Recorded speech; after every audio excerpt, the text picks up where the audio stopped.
right, guys, this is the Unit 6 Photo Manipulation Choice Project. This is going to be the Andy Warhol project example. It's going to look something like this.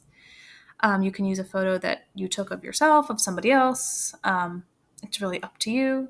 But if you do have a photo and it's on your phone, you should send that photo to your email address, your school email.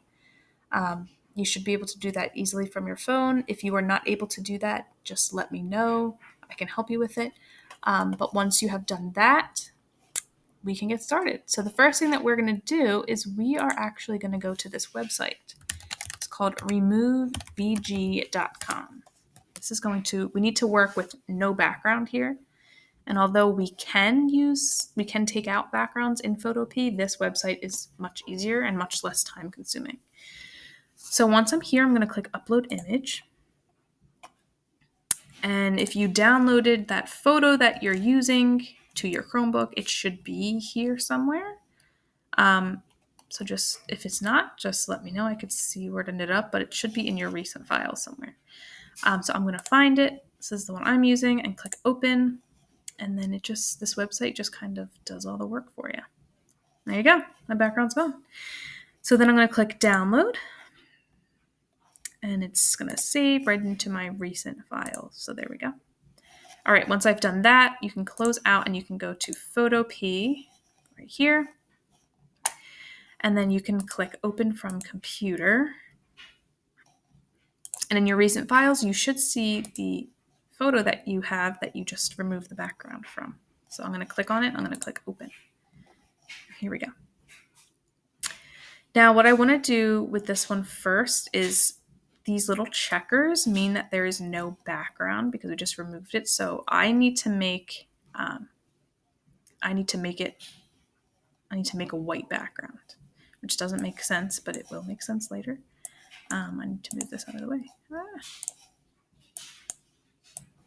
Okay. If your Go Guardian thing is down here, move it out of the way. All right, so I'm going to click on this gradient box right here. I'm going to right click on it, and the paint bucket is right there. So click on the paint bucket. And then click on this first box on the top, change it to white, click OK, and click on the background, and it will turn white. So that's perfect. That's what we need to work with. And then next, you're just going to click on the Move tool, and that puts us right back at home base. Okay, so the first thing that we're going to do to make this Warhol project would be to click Layer at the top here, and then New Adjustment Layer. And then we're going to find Threshold, which is down towards the bottom, right here. Okay. This is a little bit too much for this photo. It's going to be different for everybody's photos. So not everyone's photo is going to have the same number. It really just depends. So you're going to try to find a good balance. Like maybe this isn't a little bit too light. This is definitely a little bit too dark. So you want to find a good balance where you can see, you can see enough details, but it still doesn't look super creepy. Okay, so once you find a good balance, you are going to find this layer that says Threshold 1. I'm going to right click on it, and I'm going to click Clipping Mask. Okay. After that, I'm going to click on my background layer. And then I am going to change the blend mode, which is right here where it says normal. I'm going to change that to linear burn. Doesn't look like it changed anything now, but it will at the end. Once you've done these two things, we are going to do a new layer. So we're going to click Layer at the top, New Layer. And as you can see, she's back here. We don't want her to be on there, so we are going to drag this layer 1, click it, and drag it under our background. So it's right there behind it. Okay, so the next thing that we're going to do, this is the easiest part. If you want this box to go away, you just click this Pro button, and it'll go away. This is the fun part. We're going to paint the colors what we like. So if you have to zoom in, which I suggest you probably will have to do, you can click Control+. If you have to zoom out, it's Control-. And if you would like to move around while you're zoomed in, you could hold down the space bar, and then your mouse will turn into this hand, and then you can just drag it around and maneuver your way. So what we're going to do next is we're painting. So we're going to find our paintbrush tool, which should be around here somewhere. Mine's already out. It says brush tool. If it's not out, let me see. Maybe if it's still out. It could be, as you can see, look, now I have all of these behind here. So a lot of times you have to go through all of your tools to find the one that you need, which is kind of annoying, but once you kind of get the hang of it, it's not too bad. So you want to make sure brush tool is selected, and then we are going to pick our color down here, this top box. There's 2 boxes. We want this top box, and you're going to start picking colors. Now with this, since this is like an Andy Warhol type, he doesn't really do normal colors. So the way that this should look is something like, here's these Marilyn Monroe's. Like, obviously she doesn't have a red face or blue face. So it's okay that it doesn't look totally realistic. So I'm going to try to have a little bit of fun here. Maybe make some crazy colors. And I'm going to start painting.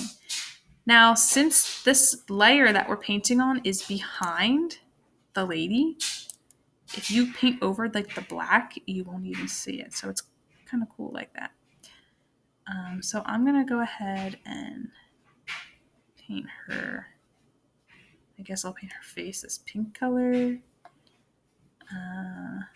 Okay. I'm going to leave whatever is like white, like her eyes and her teeth. Like, I'm going to leave those white because I feel like that looks like creepy if they're not white. But again, it's up to you. But that way they'll still be white in like every option that we make. Okay. Here we go. Just going to do this really quickly so it's a little bit messy. That's okay. If you want to change your color, which I suggest you do, you can just click on that box again, find another color that you like. I'll click yellow. I'll paint her earring yellow, and I'll paint her eyeshadow yellow. That's a little bit creepy, but that's okay. If you mess up, again, Control Z, as in zipper, will take you back. So it's really not a big deal. All right, what else am I gonna do? I'll click my color box. I will do green. And if you want to make your brush bigger or smaller, you can click the bracket keys, which are next to the P button on the keyboard. The one on the right will make your brush bigger, and the one on the left will make your brush smaller. Just some fun little tidbits of information. Okay, her shirt's done. What color did I not use? Blue. All right. I'll use blue, and I will color her mouth blue. I will leave her teeth white. Missed a spot up there. Oh, that is the wrong color. If you end up if you need to go back over a color and you don't remember what color it was, if you click the color box and then you click on the color on like your person, it will change to that color. So you don't have to like remember each color. All right, and then I'm gonna make, zoom out. I'm gonna make my background, I don't know, this color blue. It really doesn't matter. It can be like totally random colors. They don't even have to go together because that's kind of the point of the Andy Warhol type of art. And you're going to see that we are going to change the colors in a minute. Okay, so here I go. I'm done. I have my colors done. I'm going to click my move tool so I don't get colors on anything else. And what we're going to do next is we're going to hold down the shift key on your keyboard, and you're going to click on all these layers right here. All of them. They should all be this light gray. Once they're all light gray, you can let go of the shift and you can click Control E as in egg, and they will turn into one photo here. That way it's much easier for us. Okay, the next thing that we want to do is we want to click File, New. You're going to name this Warhol, and your name, not my name, your name. We're going to change, we want this to be a square. So we're going to change this PX to IN, and let's make it 10 by 10. we'll change the DPI to 300. So you should have 10 inches, 10, and then 300. And click create. And there we go. So there's tabs right up here. So if you go back to your first tab, you'll find your photo. So again, make sure you're in the move tool. You can click and drag your photo and kind of like inch it up towards this new tab, and it'll be in there. It's crazy. So what you're going to do is you're going to make this a little bit bigger. So we're going to click edit, free transform. I want this to be in the first quadrant. So this is going to be like a 4-section picture. That looks good. Enter. Okay, so the next thing you're going to do is you're going to click Control J, as in jelly, which copies this layer. So watch, if I click this and move it over, it copied this layer for me.